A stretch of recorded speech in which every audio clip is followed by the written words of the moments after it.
गिरी tutorial के अपने channel में आपका स्वागत है। लास्ट टाइम हमने प्रिज्म के बारे में स्टडी किया था, प्रिज्म फार्मूला हमने फाइंड आउट किया था, रिफ्रैक्टिव इंडेक्स फाइंड आउट किया था, बहुत सारे टॉपिक हमने कवर कर लिए थे।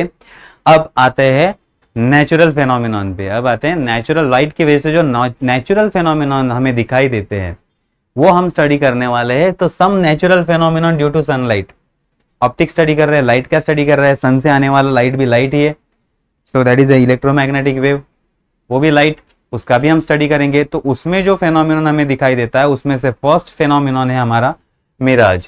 फर्स्ट फेनोमेनॉन क्या है? मिराज। अब ये मिराज होता क्या है?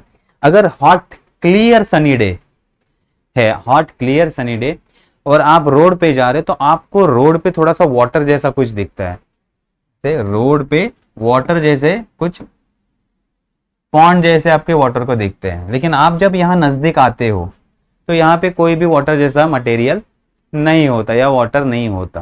तो ये सनी डेज में ऐसा बहुत बार होता है कि रोड पे हमें पानी जैसा कुछ दिखता है। तो ये फेनोमेनॉन होता है मिराज। इस फेनोमेनॉन को क्या कहते हैं? मिराज। अब ये होता क्यों है? अब होता क्या है तो उसके बारे में हम स्टडी करते हैं। अब इसमें क्या होगा, अगर समर चल रहा है, बहुत गर्मी हो रही है, अब गर्मी के सीजन में क्या होता है, अर्थ का सरफेस भी क्या हो जाता है?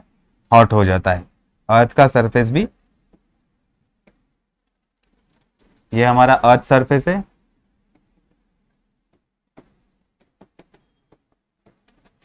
ठीक है, ये भी गर्म हो जाता है। अब अर्थ सरफेस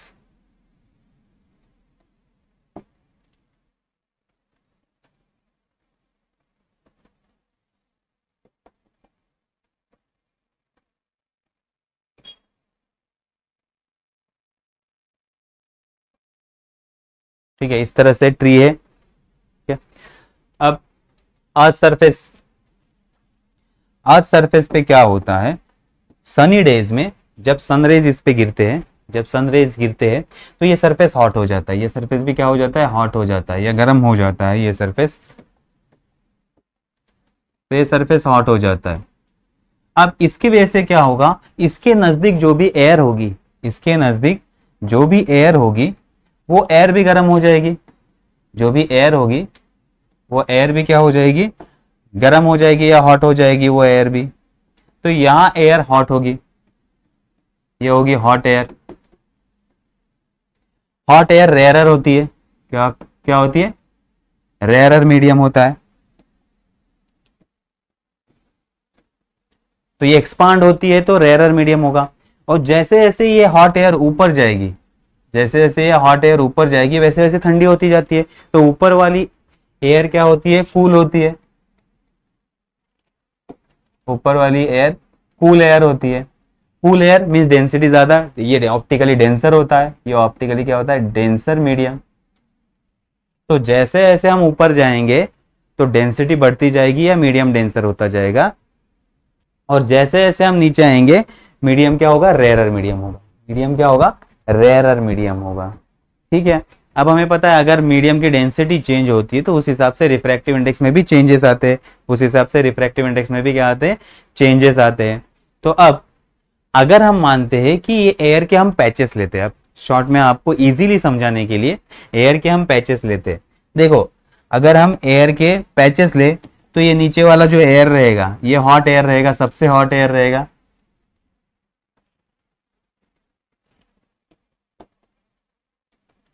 अब ये अर्थ सरफेस हॉट हो चुका है, अर्थ सरफेस हॉट हो चुका है, तो उसके ऊपर जो सरफेस रहेगा, उसके ऊपर जो सरफेस, यहाँ की एयर क्या रहेगी? यहाँ हॉट एयर रहेगी। देन उसके ऊपर थोड़ी सी एयर कूल हो जाएगी, उसके ऊपर थोड़ी सी एयर कूल हो जाएगी, तो ये रेयरर मीडियम, ये डेंसर मीडियम। उसके ऊपर और जाएंगे तो एयर और कूल हो जाएगी और ठंडी हो जाएगी, तो ये रेयरर मीडियम हो गया, ये डेंसर मीडियम हो गया। वंस अगेन ऊपर जाएगी तो एयर क्या हो जाएगी? कूल हो जाएगी। जितने ऊपर जाएंगे एयर कूल होते जाएंगे, तो धीरे धीरे क्या होगा, यहाँ सबसे ज्यादा डेंसर मीडियम होगा, देन रेयरर रेयरर रेयरर, ऐसा चेंज होता जाएगा। तो मीडियम नीचे नीचे आएंगे वैसे क्या होता है? रेयरर होता है। और हमें पता है जब लाइट डेंसर मीडियम से रेयरर मीडियम में जाती है तो away from the normal bend करती है। अवे फ्रॉम द क्या होती है? नॉर्मल। तो जैसे इस पेड़ से लाइट आ रहा है, इस पेड़ को हम देखते हैं, कैसे देखते हैं? किसी भी चीज को, उस पर लाइट इंसिडेंट होता है, वो लाइट वापस हमारे रेटिना पे इंसिडेंट होगा, रिफ्लेक्ट होके, तब हमें वो चीज दिखाई देती है। तो यहां से अगर हम ट्री को देख रहे हैं, एक बंदा ट्री को देख रहा है यहां से,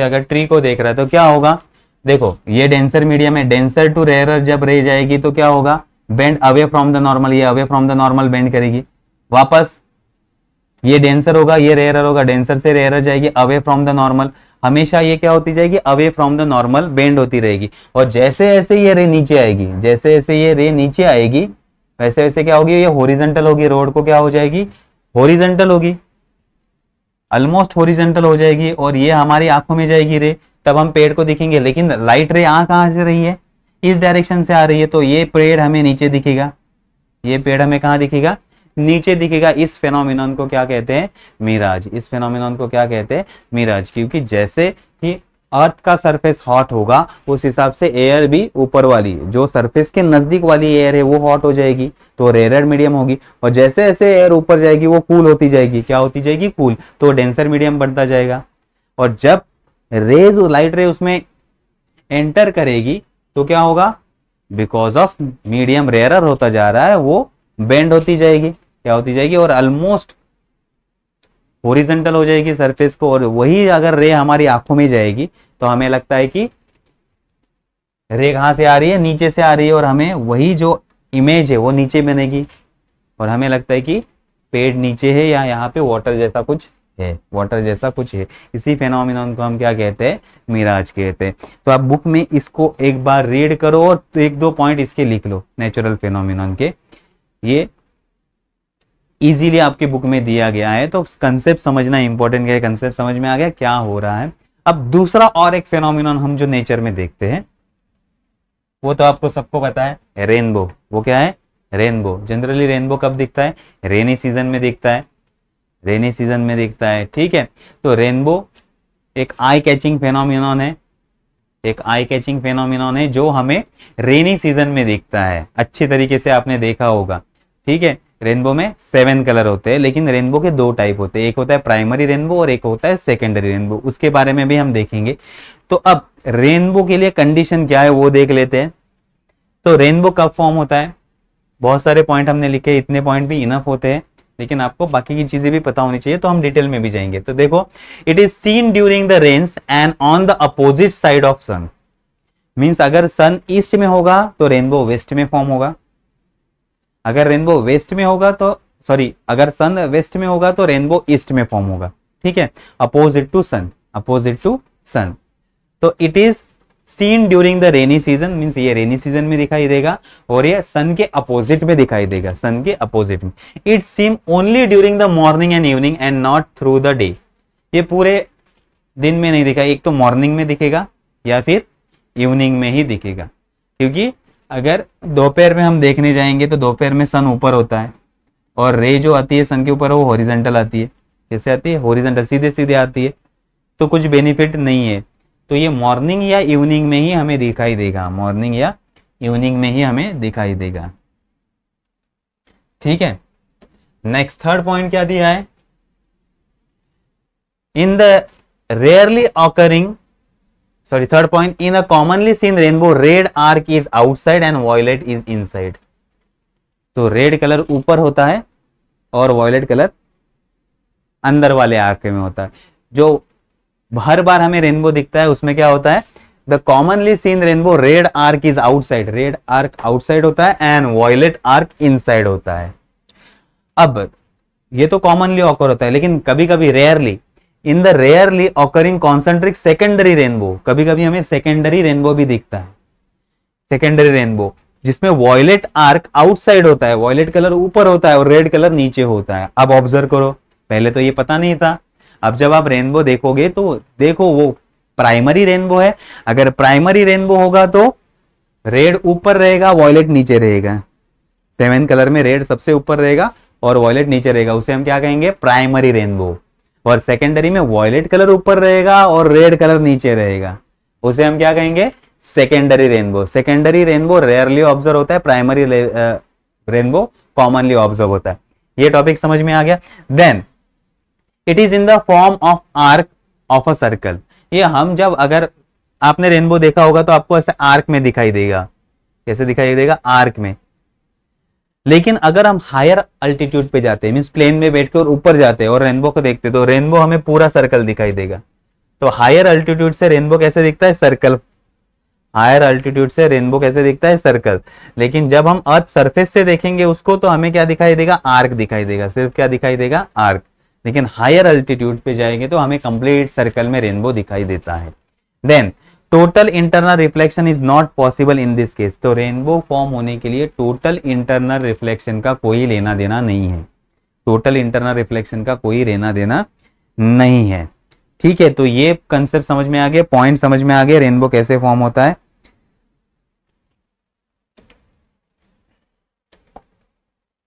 नेक्स्ट है कंडीशन। ओके, कौन सी कंडीशन हमें होनी चाहिए? पहले रेनी सीजन होना चाहिए।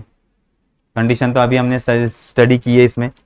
देखो क्या होना चाहिए, पहले तो रेनी सीजन होना चाहिए। सन क्या होना चाहिए? जिस डायरेक्शन में रेनबो फॉर्म हो रहा है उसके अपोजिट साइड में सन होना चाहिए। मॉर्निंग या इवनिंग होना चाहिए।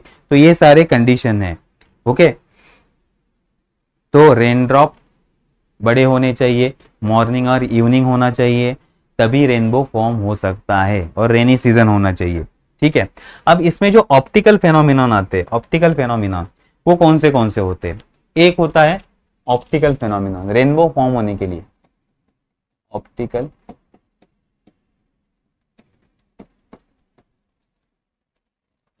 ऑप्टिकल फेनोमेनॉन कौन से इसमें होते हैं?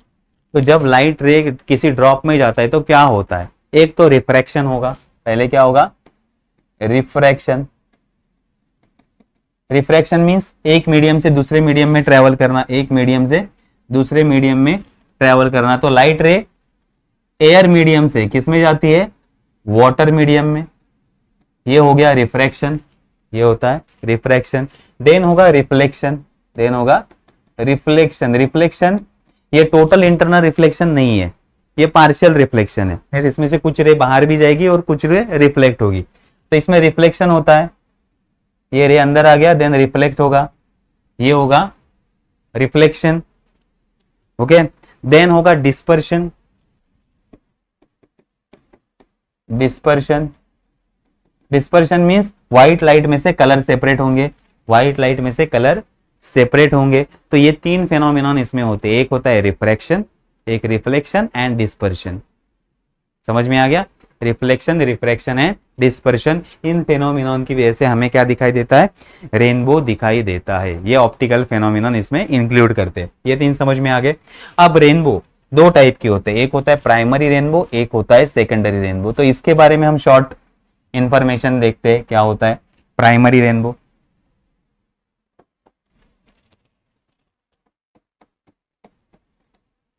प्राइमरी रेनबो, अब प्राइमरी रेनबो क्या होता है? तो अगर वाटर ड्रॉप में लाइट इंसिडेंट हो रहा है, वाटर ड्रॉप में लाइट इंसिडेंट हो रहा है, व्हाइट लाइट, अगर वो ऊपर साइड, ड्रॉप के ऊपर साइड में इंसिडेंट होता है, तो यहां पे ये इंसिडेंट होगा व्हाइट लाइट। उस केस में हमें प्राइमरी रेनबो दिखाई देगा। उस केस में हमें क्या दिखाई देगा? Primary rainbow. कैसे दिखाई देगा? तो अब व्हाइट लाइट रिफ्रैक्ट होगा, व्हाइट लाइट रिफ्लेक्ट होगा, और रिफ्लेक्शन के साथ डिस्पर्शन भी होगा। मीन्स रिफ्रैक्शन हो रहा है, एयर से वाटर में जाएगा, और उसके साथ कलर भी सेपरेट होंगे, उसके साथ कलर भी सेपरेट होंगे। तो यहां आएगा रेड कलर, और उसके साथ दूसरा कलर आएगा हमारा वॉयलेट कलर, इसके साथ आएगा हमारा वॉयलेट कलर। ठीक है, देन इसके बाद होगा रिफ्लेक्शन। इसके बाद क्या होगा? रिफ्लेक्शन होगा। तो रेड लाइट रिफ्लेक्ट हो जाएगी, इस ड्रॉप में से रिफ्लेक्ट हो गई,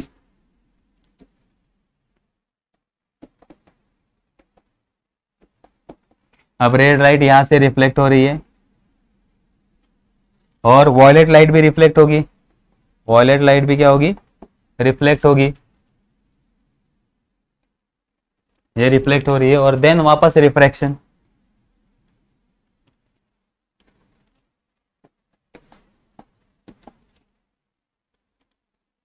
तब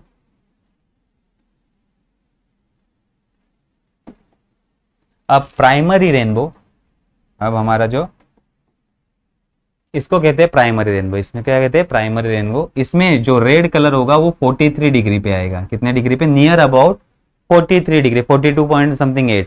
और वॉयलेट कलर जो होगा वो 41 डिग्री पे होगा, अर्थ सरफेस से 41। तो हम देखेंगे तो 43 डिग्री पे क्या दिखाया गया हमें, रेड कलर, और 41 डिग्री पे वॉयलेट कलर। तो रेड कलर ऊपर रहेगा और वॉयलेट कलर नीचे रहेगा।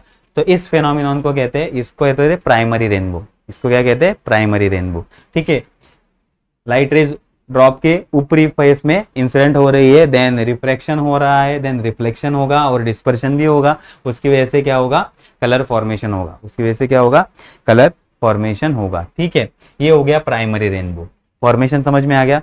सिमिलरली सेकेंडरी रेनबो देखते हैं हम।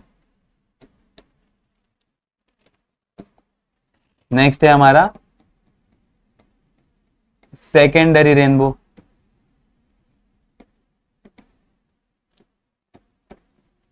अब इसमें जो ड्रॉप है उसमें लाइट रे नीचे है इंसिडेंट होती है। लाइट रे कहां इंसिडेंट होती है, नीचे से,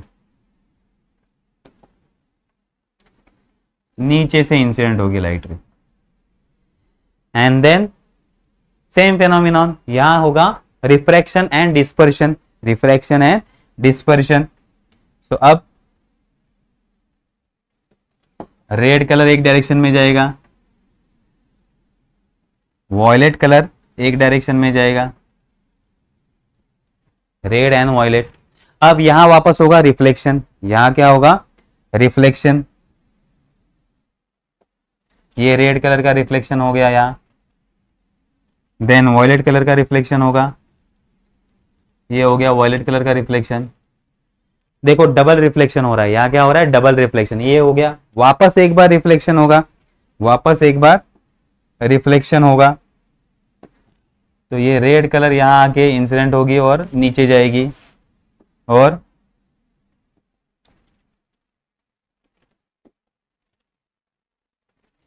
देन वॉयलेट कलर भी यहां पे इंसिडेंट होगा और नीचे जाएगा। अब इस केस में, अब इस केस में जो भी एंगल फॉर्म होता है, जो भी एंगल फॉर्म होता है, तो वॉयलेट कलर हमारा 53 डिग्री पे होगा और रेड कलर हमारा 51 डिग्री पे होगा। तो वॉयलेट कलर ऊपर दिखाई देगा और रेड कलर नीचे दिखाई देगा। तो इस रेनबो को हम क्या कहते हैं, इस रेनबो को कहते हैं सेकेंडरी रेनबो। दोनों रेनबो में डिफरेंस समझ में आ गया। अगर ड्रॉप के ऊपर लाइट इंसिडेंट होती है तो उसमें प्राइमरी रेनबो बनता है, उसमें सिर्फ एक इंटरनल रिफ्लेक्शन, इसमें सिर्फ एक रिफ्लेक्शन होता है। और सेकेंडरी रेनबो में लाइट नीचे, ड्रॉप के नीचे से एंटर करती है और यहाँ दो रिफ्लेक्शन होते हैं। कितने होते हैं, दो रिफ्लेक्शन होते हैं। ये समझ में आ गया। देन प्राइमरी रेनबो में रेड कलर ऊपर होता है, वॉयलेट कलर नीचे होता है। सेकेंडरी रेनबो में वॉयलेट कलर ऊपर होता है, रेड कलर नीचे होता है। तो इतने कंसेप्ट आपको पता होने चाहिए। ये समझ में आ गया नेचुरल फेनोमेनॉन। ठीक है, तो ये दो नेचुरल फेनोमेनॉन में से एक कोई भी आपको छोटे से 2 मार्क्स के लिए या 3 मार्क्स के लिए सर पूछ सकते हैं, मिराज पूछ सकते हैं, जनरल रेनबो बहुत बार पूछते हैं, क्योंकि टॉपिक लिखने, ये पॉइंट लिखने ईजी है, ये पॉइंट लिखने ईजी है। इतने पॉइंट लिखोगे फिर भी रेनबो में मार्क्स मिल जाते हैं हमें। ठीक है, देन नेक्स्ट हम आते हैं डिफेक्ट पे। किस पे आते हैं, डिफेक्ट। ऑलरेडी हमने डिफेक्ट स्टडी किया है। कहाँ स्टडी किया है डिफेक्ट, लेंस में स्टडी किया, लेंस सॉरी पहले हमने डिफेक्ट स्टडी किया है मिरर में, इसमें स्टडी किया है मिरर में। तो मिरर में हमने स्पेरिकल अब्रेशन का स्टडी किया था, स्पेरिकल अब्रेशन का स्टडी किया था। सेम एरर यहां भी हमें देखने को मिलते हैं। तो वो जो था मिरर में एरर, वो किसकी वजह से आया था, because of spherical shape, because of spherical shape. अब हमारे पास 2 रे होते हैं, हमने तब स्टडी किया था कि प्रिंसिपल एक्सिस के जो नजदीक रे होती है उसे कहते हैं पैरा एक्सियल रे। उसे क्या कहते हैं, पैरा एक्सियल रे। और जो दूर रे होती है उसे कहा जाता है मार्जिनल रे। उसे क्या कहा जाता है, मार्जिनल रे। अगर हमें अच्छी इमेज चाहिए, अगर हमें अच्छी इमेज चाहिए तो रे कैसे होनी चाहिए, पैरा एक्सियल होनी चाहिए। रे पैरा एक्सियल होनी चाहिए। ऑब्जेक्ट इमेज या ऑब्जेक्ट प्रिंसिपल एक्सिस के नजदीक होने चाहिए और इमेज भी प्रिंसिपल एक्सिस के नजदीक फॉर्म होना चाहिए। सेम कंसेप्ट हमारा लेंस के लिए भी एप्लीकेबल है, सेम कंसेप्ट लेंस के लिए भी एप्लीकेबल है।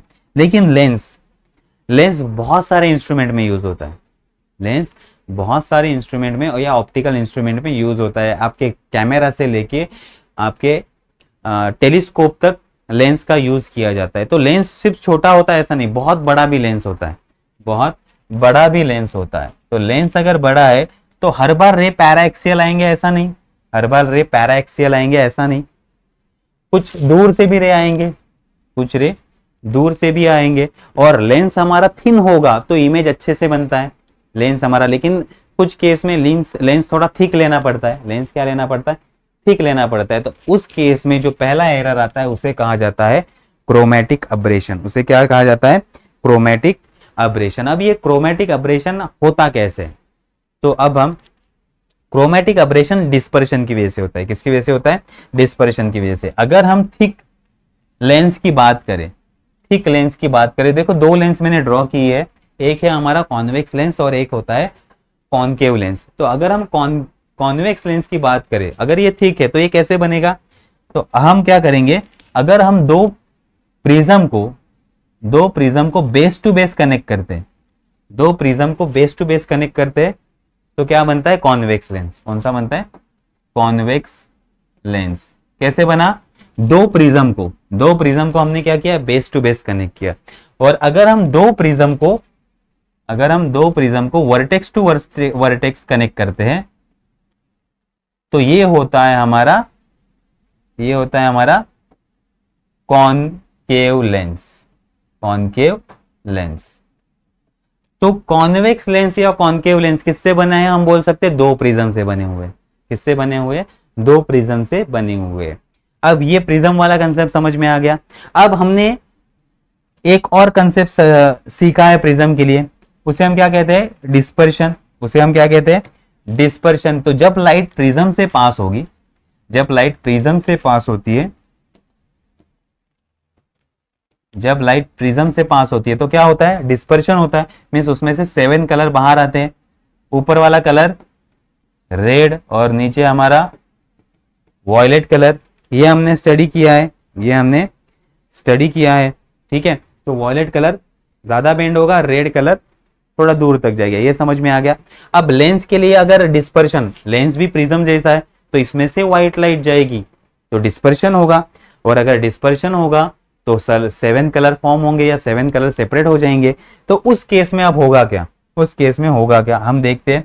अब हम एक डायग्राम ड्रॉ करते हैं उसके लिए कि सपोज अब हमारे पास लेंस है, ये हमारे पास लेंस है कॉन्वेक्स लेंस। कौन सा है?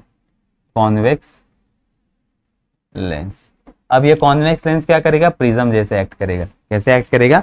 प्रिज्म जैसे एक्ट करेगा। तो अब हम यहाँ प्रिंसिपल एक्सिस ड्रॉ कर लेते हैं। ये हमारा प्रिंसिपल एक्सिस, ठीक है। ये समझ में आ गया। ये हमारा प्रिंसिपल एक्सिस और ये हमारा लेंस है।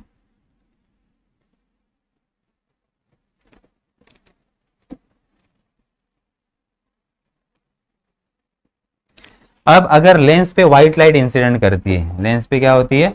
व्हाइट लाइट इंसिडेंट करती है। अब ये व्हाइट लाइट लेंस पे इंसिडेंट कर रही है।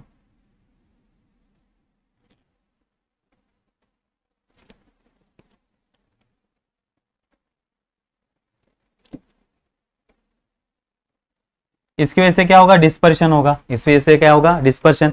7 कलर सेपरेट हो जाएंगे तो ऊपर वाला कलर रेड रहेगा और अंदर वाला वॉयलेट रहेगा। तो रेड कलर, तो अब रेड कलर की रे दूर जाएगी और वॉयलेट कलर वाली रे नजदीक आएंगी। और वॉयलेट से अच्छा मैं ब्लू दिखाता हूं, ब्लू आराम से दिखेगा आपको। इसलिए ये हमारा वॉयलेट वाला कलर यहां तक आएगा, ठीक है। रेड और वॉयलेट। सिमिलरली नीचे भी सेम फेनोमिनन होगा, नीचे भी सेम फेनोमिनन होगा कि रेड वाला जो लाइट होगा वो दूर जाएगा और एक जगह मिल जाएगा, और दूसरा जो हमारा वॉयलेट वाला लाइट है वो यहां मीट होगा, ठीक है। ये समझ में आ गया। इस तरह से लाइट जाएगी तो यहां पे हमारा रेड कलर का इमेज बनेगा। ये होगा focal length for red colour और ये होगा focal length for violet colour. Focal length for red colour, focal length for violet colour. तो इस फोकस पे दो इमेज बनेगी, एक रेड कलर का इमेज बनेगा, एक वॉयलेट कलर का इमेज बनेगा। तो जब हम सामने से देखेंगे तो एक रेड कलर का इमेज, अब बहुत सारे कलर होते हैं,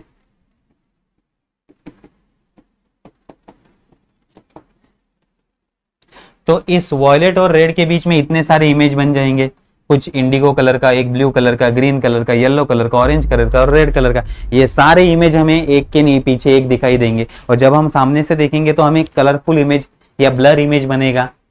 इस एरर को कहते हैं क्रोमैटिक अब्रेशन। इसे क्या कहते हैं हम? Chromatic abrasion. तो देखो क्या हो रहा है, रेड कलर का इमेज कहीं बन रहा है बिकॉज ऑफ डिस्पर्शन। जैसे ही व्हाइट लाइट आएगा तो एक पॉइंट पे फोकस लाइट नहीं होगा, वो क्या हो जाएगा, डिस्पर्स हो जाएगा, मीन सेपरेट हो जाएगा। सेपरेट होने पे रेड कलर एक जगह पे मिक्स होगा, वॉयलेट कलर एक जगह पे मीट होगा, तो यहां बनेगा फोकस ऑफ रेड कलर और ये बनेगा फोकस ऑफ वॉयलेट कलर। तो इसकी वजह से एक इमेज रेड कलर पे बनेगा, एक वॉयलेट कलर पे, और जब हम सामने से सारे इमेज देखेंगे तो सारे इमेज हमें ब्लर दिखाई देंगे, क्योंकि एक के ऊपर एक इमेज, एक सिंगल पॉइंट पे इमेज नहीं बना है। अगर हमें क्लियर इमेज चाहिए, क्लियर इमेज चाहिए, क्लियर इमेज कब बनेगा, जब ये दोनों पॉइंट एक ही पॉइंट, मींस ये दो जगह पे इमेज नहीं फॉर्म होगा, एक ही पॉइंट पे रेड कलर का भी इमेज और वॉयलेट कलर का भी इमेज अगर एक ही जगह पे फॉर्म होगा, मींस अगर ये रे यहां आ गया तो यहीं पे रेड कलर का इमेज और यहीं पे वॉयलेट कलर का इमेज जब फॉर्म होगा तब ये एरर इलिमिनेट होगा। ये एरर क्या होगा, इलिमिनेट होगा। तो एरर इलिमिनेट करने के लिए क्या होना चाहिए, फोकस ऑफ रेड या focal length of red colour और focal length of violet colour, इन दोनों का वैल्यू क्या होना चाहिए, सेम। तो ये दोनों इमेज एक ही पॉइंट पे फॉर्म होने चाहिए, तभी ये एरर रिड्यूस होगा। तो क्रोमैटिक अब्रेशन पता चला, जब लेंस से लाइट पास करती है तो वो 7 कलर में डिस्पर्स हो जाते हैं। वो क्या होते हैं, 7 कलर में डिस्पर्स हो जाते हैं, और हर एक कलर का एक अलग अलग इमेज बनता है, हर एक कलर का एक अलग अलग। जब हम देखते हैं तो वो क्लियर इमेज, हमें कलरफुल इमेज क्लियर दिखाई नहीं देता, उसी को हम क्या कहते हैं, क्रोमैटिक अब्रेशन। सेम यहां भी होगा कॉनकेव लेंस में, सेम कॉनकेव लेंस में भी होगा। अगर हम कॉनकेव लेंस की बात करें, कॉनकेव लेंस में भी सेम होगा कि कॉनकेव लेंस में अगर हम आते हैं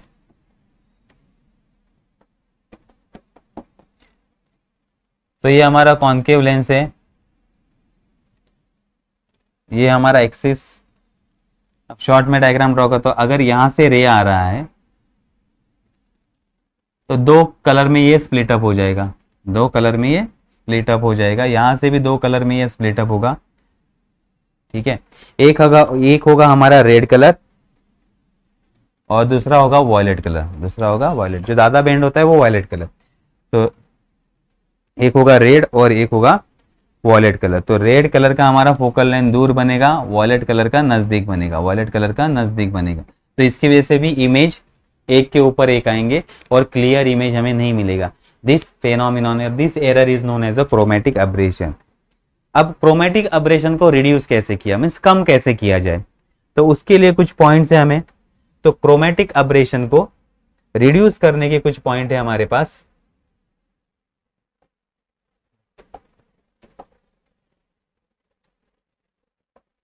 चलो, क्रोमैटिक अब्रेशन को हम रिड्यूस कैसे कर सकते हैं, तो उसके लिए हम यूज करेंगे, क्रोमैटिक अब्रेशन को रिड्यूस करने के लिए हम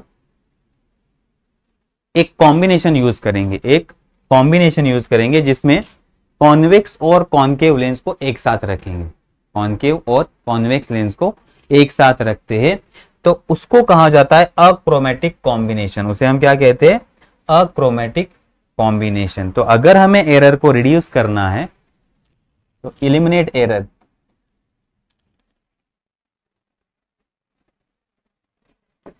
elimination of chromatic abrasion,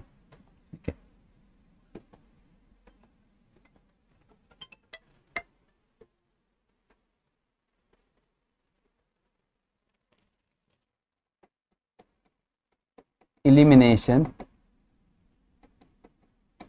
of chromatic aberration। अब क्रोमैटिक अब्रेशन को रिड्यूस कैसे करें, क्रोमैटिक अब्रेशन को हम रिड्यूस कैसे करें, तो क्रोमैटिक अब्रेशन को रिड्यूस करने के लिए हमें अक्रोमैटिक कॉम्बिनेशन यूज करना पड़ता है। कौन सा कॉम्बिनेशन यूज करना पड़ता है, अक्रोमैटिक कॉम्बिनेशन।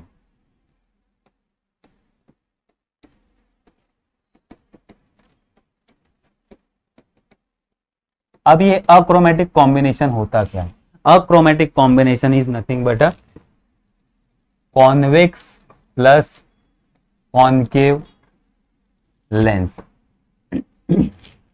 कॉन्वेक्स और कॉन्केव लेंस का एक प्रॉपर फोकल लेंथ वाले कॉन्केव और कॉन्वेक्स लेंस का अगर हम कॉम्बिनेशन करते हैं तो उसे कहा जाता है अक्रोमेटिक कॉम्बिनेशन। अक्रोमेटिक क्यों? क्योंकि क्रोमेटिक अब्रेशन को हटाने वाला कॉम्बिनेशन को क्या कहते हैं? Achromatic combination. तो उसकी वजह से बहुत अक्रोमेटिक कॉम्बिनेशन की वजह से एरर रिड्यूस होता है। अब अक्रोमेटिक कॉम्बिनेशन के लिए अगर हमने अक्रोमेटिक कॉम्बिनेशन किया, अक्रोमेटिक कॉम्बिनेशन मीन्स एक हमने कॉन्वेक्स लेंस लिया और उसके साथ हमने कॉन्केव लेंस को कनेक्ट कर दिया, तो उसे हम क्या कहेंगे? Achromatic combination. इसे हम क्या कहेंगे? Achromatic combination. तो ये होगा हमारा लेंस 1 और ये होगा हमारा लेंस 2। तो ऐसे दो लेंस को अगर हम कनेक्ट करते तो उसे हम क्या कहते हैं? Achromatic combination. उसे हम क्या कहते हैं? Achromatic combination. अब इस अक्रोमेटिक कॉम्बिनेशन के लिए हम कंसेप्ट मींस इसके लिए हम फॉर्मूला फाइंड आउट करेंगे कि एक्चुअल में ऐसा होना चाहिए कि नहीं, कि कोई भी लेंस का हम अक्रोमेटिक कॉम्बिनेशन ले सकते हैं। दो कॉन्केव लेंस, दो कॉन्वेक्स लेंस, ऐसा भी हम कर सकते हैं कि ये देखने वाले। तो हमने अक्रोमेटिक कॉम्बिनेशन हमने स्टडी किया है।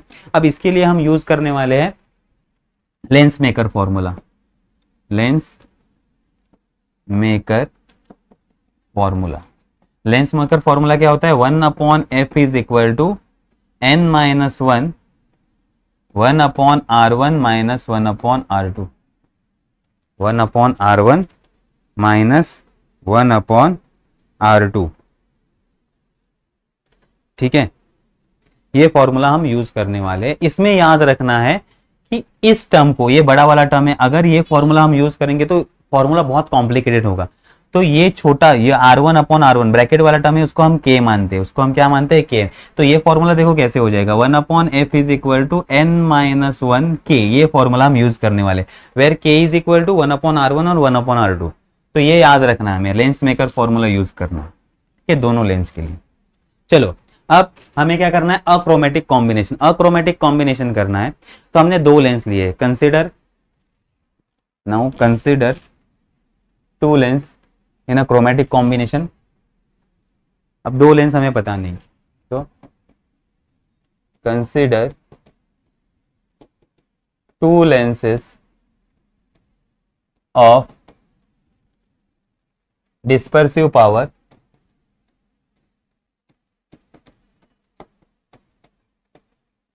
ω1 एंड ω2। ω1 और ω2 डिस्पर्सिव पावर वाले दो लेंस हमने ले लिए। ठीक है, ओके। देन एफ सफिक्स हम यूज करेंगे फोकल लेंथ के लिए। एफ सफिक्स वॉयलेट कलर के लिए फोकल लेंथ अलग होगा, रेड कलर के लिए अलग होगा। क्योंकि देखो अगर हमने डायग्राम देखा, ऊपर वाला डायग्राम अगर हम देखते हैं तो देखो achromatic combination means red colour का इमेज अलग बन रहा है, रेड कलर का इमेज अलग बन रहा है और वॉयलेट कलर का इमेज अलग बन रहा है। ठीक है, तो focal length of red colour क्या होगा? FR और focal length of violet colour FV होगा। ठीक है, और रिफ्रैक्टिव इंडेक्स भी लेंस का अलग अलग होगा, रिफ्रैक्टिव इंडेक्स भी अलग अलग होगा। लेंस को दो रेडियस होते हैं, R1 और R2। तो उस फॉर्मूला में हमने R1 R2 की जगह क्या पुट किया है? K पुट किया है, वो याद रखना है। ठीक है, तो आते हैं अब हम डेरिवेशन पे। तो हमने लेंस ले लिया है, तो अब लेंस 1 के लिए, फॉर लेंस 1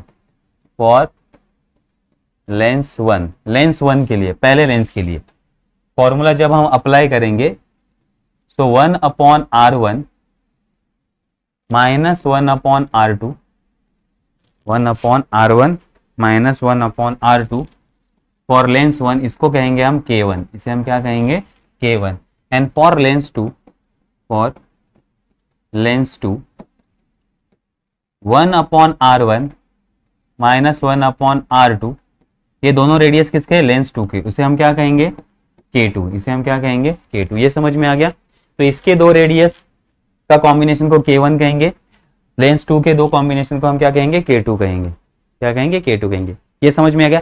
अब ये दो लेंस कॉम्बिनेशन में, तो टोटल फोकल लेंथ कितना होगा? 1/f is equal to 1/f1 plus 1/f2। 1/f1 plus 1/f2। लेकिन इसके वजह से दो फोकस बनेंगे और इसके वजह से भी दो फोकस बनेंगे, एक फोकस रेड के लिए बनेगा और एक फोकस वॉयलेट के लिए बनेगा। तो उसकी वजह से क्या आएगा, achromatic combination. To remove achromatic combination, अब हमें अक्रोमेटिक कॉम्बिनेशन को क्या करना है, रिमूव करना है। ठीक है, to remove achromatic, to remove a chromatic aberration, to remove chromatic aberration क्या होना चाहिए, FV focal length of violet color, focal length of violet color is equal to focal length of red color, दोनों का focal length same होना चाहिए, तभी achromatic combination जा सकता है। और हम लिख सकते हैं और 1/FV is equal to 1/FR, ये दोनों इक्वल होनी चाहिए, इनका रेसिप्रोकल। लेकिन 1/F का फॉर्मूला पता है हमें, 1/F is equal to 1/F is equal to 1/F1 plus 1/F2। तो यही फॉर्मूला लेंस 1 के लिए अप्लाई होगा। तो यहां अगर V होगा तो क्या होगा, V, तो ये लेंस 1 के लिए हो जाएगा FV, focal length for violet colour. तो अब FV की जगह हम क्या लिखते हैं, 1/FV is nothing but 1/F1V plus 1/F2V is equal to 1/F1R plus 1/F2R। ये क्यों लिखा, क्योंकि फोकल लेंथ दोनों का कॉम्बिनेशन है, फोकल लेंथ दोनों का कॉम्बिनेशन है, दो लेंस का कॉम्बिनेशन है, इसलिए ये दो लिखे। अब हम लेंस मेकर फॉर्मूला यूज करते हैं, n-1 के पहले लेंस के लिए क्या होगा, refractive index for violet colour n1v -1 k1 plus n2v -1 k2, lens 2 है, ये हो गया, is equal to n1r -1 k1 plus n2r -1 k2। यहां तक समझ में आ गया। ये हमने लेंस मेकर फॉर्मूला का यूज किया, हमने किसका यूज किया है, लेंस मेकर फॉर्मूला का यूज किया है। अब हमें k1 और k2 एक साथ लाने हैं, k1 और k2 वाले टर्म हमें एक साथ लाने हैं।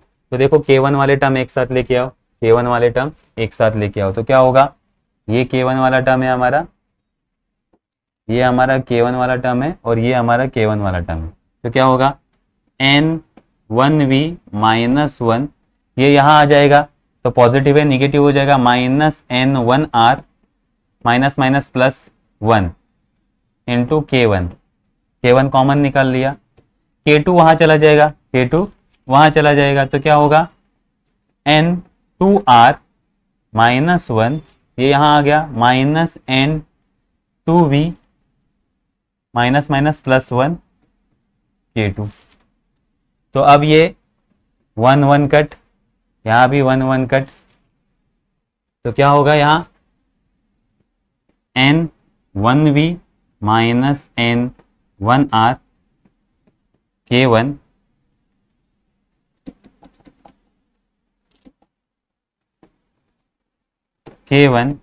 is equal to n2r -n2v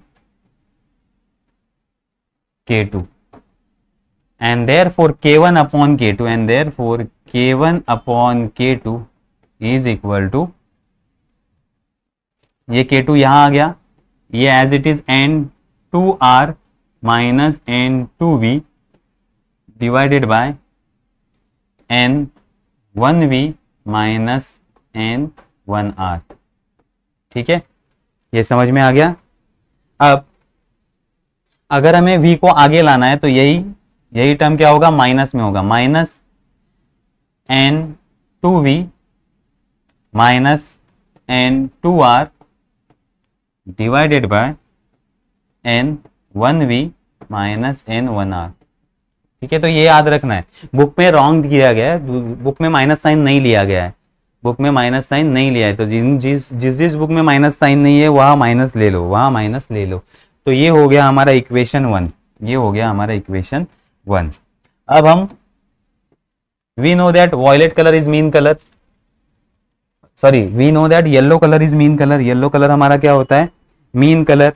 so for yellow colour यही formula, for mean colour, for mean colour, mean colour के लिए यही फॉर्मूला अगर हम यूज करेंगे तो क्या होगा, 1 upon y is equal to 1 upon y is equal to 1 upon f 1y plus 1 upon f 2y। ठीक है, ये हमने अप्लाई किया 1 अपॉन वाई के लिए, ये हमने कंसेप्ट अप्लाई किया। अब दोनों के लिए इंडिविजुअल फॉर्मूला अप्लाई करते हैं। Now 1 upon f 1y is equal to 1y is equal to n 1y minus 1 k1 and 1 upon f 2y is equal to n 2y minus 1 k2। अब दोनों को डिवाइड करते हैं, इन दोनों इक्वेशन को divide करते हैं।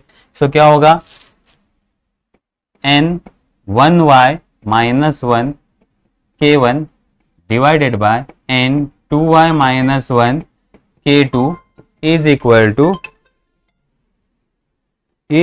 to 1 अपॉन ये f2y ऊपर चला जाएगा divided by f1y, f1y, f2y ऊपर f1y नीचे। अब हमें चाहिए k1 बाई k2, यहां भी हमने k1 बाई k2 निकाला है। So k1 by k2 is equal to f2y f1y into n 2y minus 1 divided by, ये यहाँ चला जाएगा k1 बाई k2, ये ऊपर चला जाएगा और ये n 1y माइनस 1 यहाँ आ जाएगा। ठीक है, ये हो गया इक्वेशन 2। अब हमारे पास दो इक्वेशन आ गए, इक्वेशन 1 एंड इक्वेशन 2। ये दोनों इक्वेशन को अब हम कंपेयर करते हैं, दोनों इक्वेशन को हम क्या करते हैं, अब कंपेयर करते हैं। तो दोनों इक्वेशन को कंपेयर करो, देखो क्या होगा, ये भी k1 बाई k2 है, ये भी k1 बाई k2 है, k1 बाई k2 है और k1 बाई k2 है। तो ये दोनों को इक्वेट करते हैं हम।